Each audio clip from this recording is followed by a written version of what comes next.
Hello, today I will be discussing Jack London's To Build a Fire and how dystopia plays a major role in this story. So you're probably wondering, what is dystopia? Well, the definition is a futuristic imagined state where oppressive societal control and the illusion of a perfect society are displayed. So I have here a shoebox diorama that I created of this story, of one of the scenes in the story, and I will explain it in greater detail later. So, to begin, my first element that I have displayed is I'm going to talk about the dystopian protagonist. And of course, the guy in the story, he doesn't have a name, so we're just going to call him the man. So the man, throughout the story, seems to be trapped, whether that be in a physical state, such as he's trying to escape from the cold weather, or in a mental state, whether he may have bigger problems in his life that the reader doesn't know about. Now to move on to element 2, I'm going to discuss the interpretive communities that affected my reading. So, growing up, I always went out and played in the snow, and it's cold in the snow. So, and that could be 30 degrees, 20 degrees. But in this story, the man was wandering through a harsh winter where it was negative 50 degrees.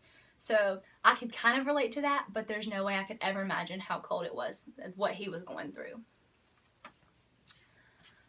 To move on to element 3, I'm going to discuss my own horizons or expectations of this text. So, I expected the man, he was making his long journey to get to a safer ground and to get to warmth where there's food and shelter. I expected the man to make it to his destination on time, and that he would, after persevering for many days, that he would make it there and all would be great. But, in the end, the guy eventually dies, and that's sad, and it's not what I expected, but things happen. But I expected the story to end on a good note, and so one of goals achieved, like where he would achieve his goals of getting to his safe place and not the result of death. So my final element, number 4, I'm going to discuss the gaps in the narrative or the plot.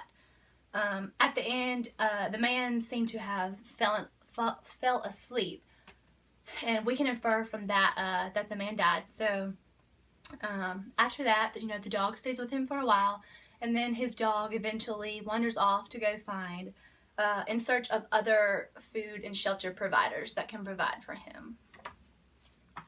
My reason for selecting this text and theory would be that the dystopian theory interested me the most out of the 3 theories we discussed. And so I wanted to dive into that deeper and explore that. And also, after that, I chose a text, which was To Build a Fire, one that interested me the most, and one that I knew that I could make a shoebox diorama on and that I would enjoy. So Jack London did a wonderful job in the story of, he kept the reader's interest till the end. I was always wondering, what's going to be next? What's going to happen to the man? And so reading throughout the story was a great story, so I really wanted to do my project on this.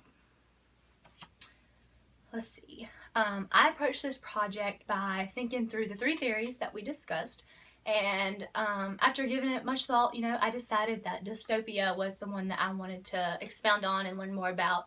So that's what I did, and I wanted to do this theory in this text because, the shoebox diorama, I thought that I could represent it well in the snow scene, and so, it's like, hey, why not? Let's just do that one. So, my goal in this project was for me to learn more about the dystopia theory, and so that I can present my knowledge to other people and give them greater knowledge on this theory and have something for them to take away.